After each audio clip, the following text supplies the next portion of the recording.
One of the other common areas I think that people are struggling with, you speak to a lot of young men, train a lot of young men. What's your advice to young men that are struggling with direction in life? Like, there are a bunch of young men out there and they are getting after it. Whether they're linemen, whether they're on oil rigs, whether they're software developers, like there's all kinds of people that are out there crushing. And so when I hear about people that, what'd you say, are lost or? Directionless. Directionless? Yeah, what do you want to do with your life? I guess that's my question.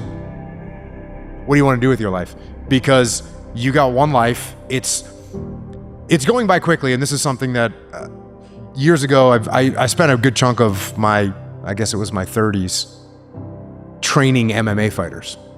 And we had a jiu-jitsu gym, we had an MMA gym, and so in the beginning, when a potential fighter would come in and they'd be 22 years old, and I'd say, "Hey, how old are you?" And they'd say, "I'm 22," and they'd say, "I want to fight. There's a fight card coming up. I want to be on it." And I was like, I'd tell them, "Listen, you got plenty of time. Like, get better, train, up your skills." And I said that for probably 3 or 4 years. And then after 3 or 4 years, when guys would come in, I would start telling them the opposite, which is, you need to get on it. You need to be in here every day. You're almost out of time. You're 22, you're late. Because I realized I saw a lot of people that didn't have any sense of urgency in their life. And when you don't have a sense of urgency, things aren't going to happen. You need to make things happen, as we already discussed. They're not just going to happen for you. You're not going to become a good fighter unless you make it happen. And you're not going to do anything in life unless you make it happen. So if you feel like right now you're looking around and you're lost or directionless, I would take about 15 minutes and figure out what the hell you want to do with your life, and I would start getting after it. So that's my advice. Take 15 minutes, figure out something that you're into, and go crush that thing and make it happen. For better or worse, life is really short. And it's this ridiculous irony that you only see in retrospect how short it is, right? It doesn't feel short at the time, but I bet when you get to your 80s and you look back, you think, holy fuck, that went by in no time at all. Yeah, I had that conversation with my mom a couple of years ago, and she said, I was like, "Oh, hey, how's it going?" Talking on the phone, and she said, "Oh, it's been a pretty rough couple months because this person died, this person died, this person died." And she's almost 80 or something like that. And so I said to her, "Mom, all those people that you're talking about that are 80, 85, 87 years old, like, they've had a full run at it." I'm like, I've buried my friends that are 27 years old, 30 years old, 31 years old. Like, that's horrible. And so people that got this full run, man, be thankful that they got that full run. It is, I understand why some people have degrees of regret around that, because they think, like, I don't know where that time went. I wish I'd known this thing sooner. But again, if action's the antidote to anxiety, the only way that you can work out what it is that you need to do is by hurrying up and doing it. And again, if the fear of failure, the fear of the unknown is worse than the actual thing, it all ties together. Yeah. I think everything that we've spoken about. Like, yeah, you're going to blow some stuff. You're going to make some bad decisions. You're going to screw some things up. Yeah, that's kind of cool. Like, those make for good stories, man. Mm-hmm. Go get them. Go make them happen. Mm-hmm. And right now, if you're a dude and you're 22 years old and you feel like you're directionless, get your shit together, man, and go start making things happen.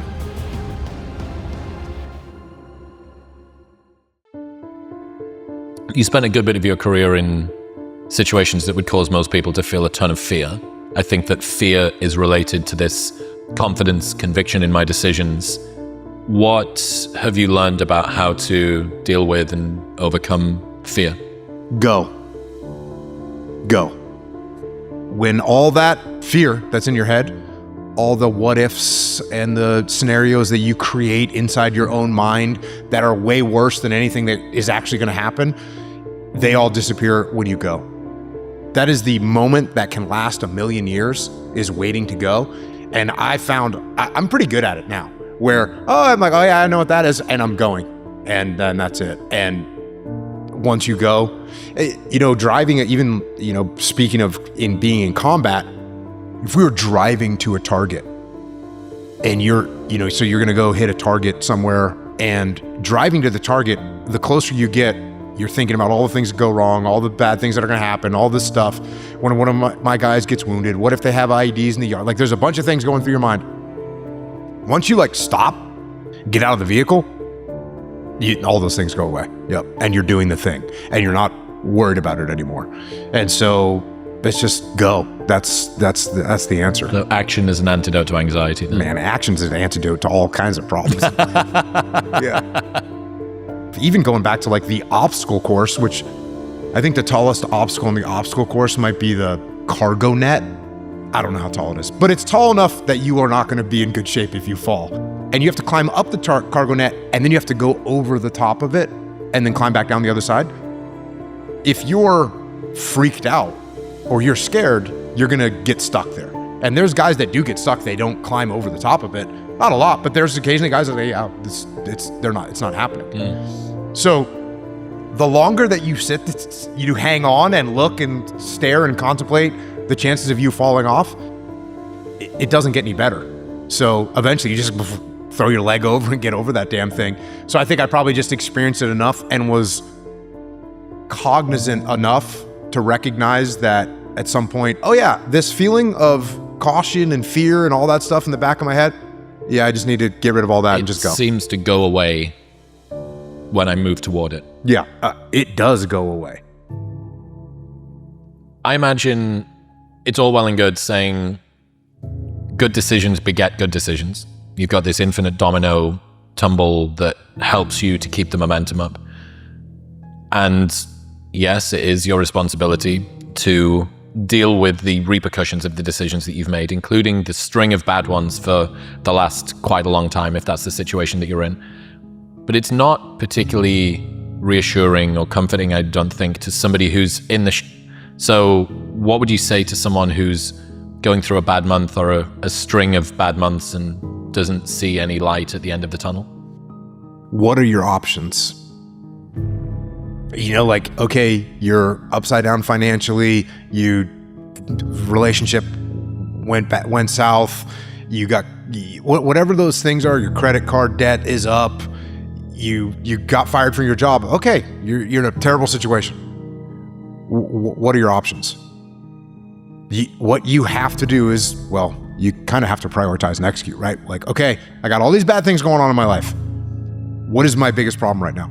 And you got to say, okay, I got to start with solving that problem. And you got to start to take action. You got to take action and move forward.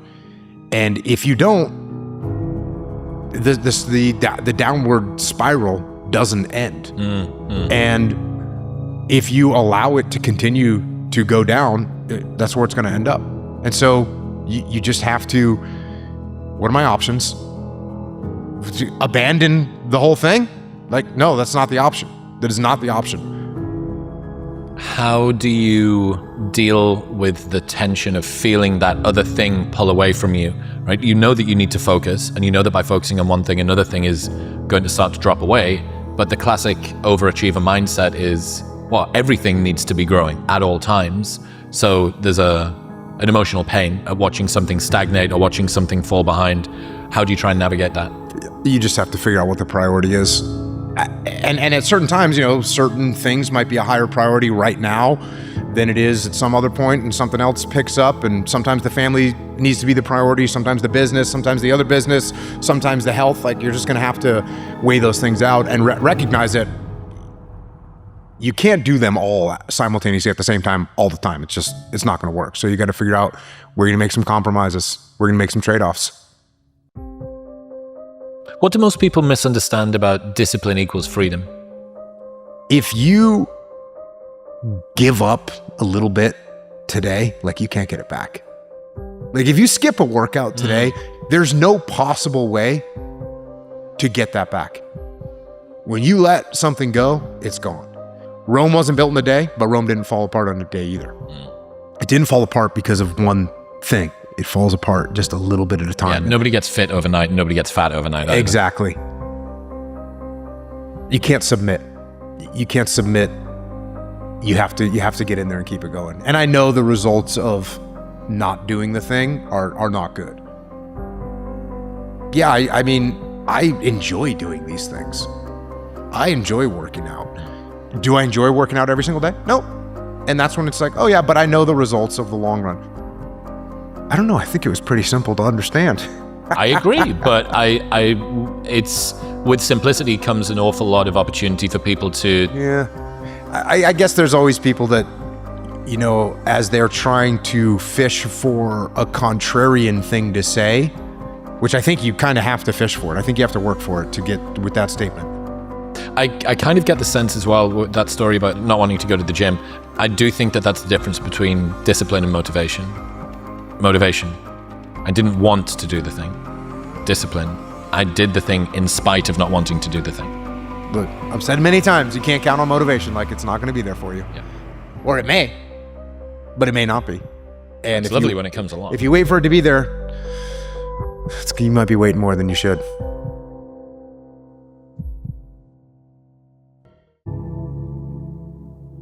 When we deployed to Iraq in 2006, we'd been fighting since 2003, and we'd had very few casualties in the SEAL teams. The amount of guys that had experienced their teammates killed in action was minuscule. And so there was no preparation other than what I had taken away from reading about combat for my whole life. What I did was what I knew how to do, which was work. And that's literally what I told my guys was, we've crossed a line, and there's no possible way to replace or describe or overcome the amount of just heart-wrenching sadness that you feel when you lose a teammate. I didn't know what to do, and I didn't know what to say. First time, second time, third time. Irrelevant, what time? What I did was, and I told my guys, I don't know what to do. I don't know what to tell you. The only thing that I know to do is to go back to work. And I do know this, if Mark was here, he would want us to go back to work. And so we're gonna lock and load our weapons, and we're gonna go do what we do. In World War II, in World War I, there would be days where thousands upon thousands were killed. And so that offered me a small bit of perspective to think to myself that human beings, we can feel like we're special, and we can feel like no one's ever been through what I've been through, and the world is hard for me and easier for everyone else. Well, the reality is that's not true, and we're not special. And the things that people go through, other people have gone through, most likely much, much worse and much more significant. So that, to me, was it gave me at least some level of perspective to realize that other warriors had gone through this before. This was my turn, and this is how I'm gonna try and handle it. I've got that going on, and I need to control it. So when people start getting emotional, when guys get killed, how do I get control over that? Yeah, I absolutely have to control my own emotions, because it's your guys. And believe me, when you lose one of your guys, you want to kill everyone. And you know you can't, and you know you shouldn't. So you have to detach from your emotions, you have to get control of them, and you have to make sure that you lead your men in the right direction so they don't do something that is not the right thing to do. One of my answers for people, when they say, hey, how can I get better at detaching and controlling my emotions, I tell them to start training jiu-jitsu. Because you're gonna get tapped out in jiu-jitsu. Your ego is gonna get smacked around so hard, you're gonna lose your mind. And the madder you get, the more aggressive you are, the more you're gonna get beat down, and the worse it's gonna be. So you have to learn to control your emotions. No doubt about it. And then what you have to do is you have to start practicing it all the time. You have to start paying attention to the red flags that go up when I start raising my voice at you. I go, oh, that's your emotion. Get mad. And for me, like the minute I feel some sort of anger, some sort of jealousy, some sort of frustration, most of the time I go, oh, you're getting mad, that's your ego. You're getting emotional about this. Take a step back and listen to what the other person's saying. Take a step back and try and see it from their perspective. Take a step back and try and understand what they're trying to say. Because sometimes, if you're not a very articulate person, you're just making me mad. It's only because I don't understand what you're trying to say. Take a step back. Let's talk through it. So pay attention to, I always talk about when you're sending an email to someone and you're typing like this, don't send that email. That's not a good email to send. That's an emotional email. Wait, write it out, fine, and then save it and read it later, and you'll realize, oh yeah, I was really mad about something, or I was really frustrated. So how do you do it? You practice it. You pay attention to your emotions and you get control over them.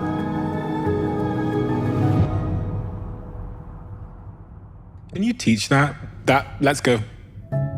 We're gonna jump back in the water, let's go. I think that's one of the few things that you learn in basic SEAL training is to shrug your shoulders and go forward.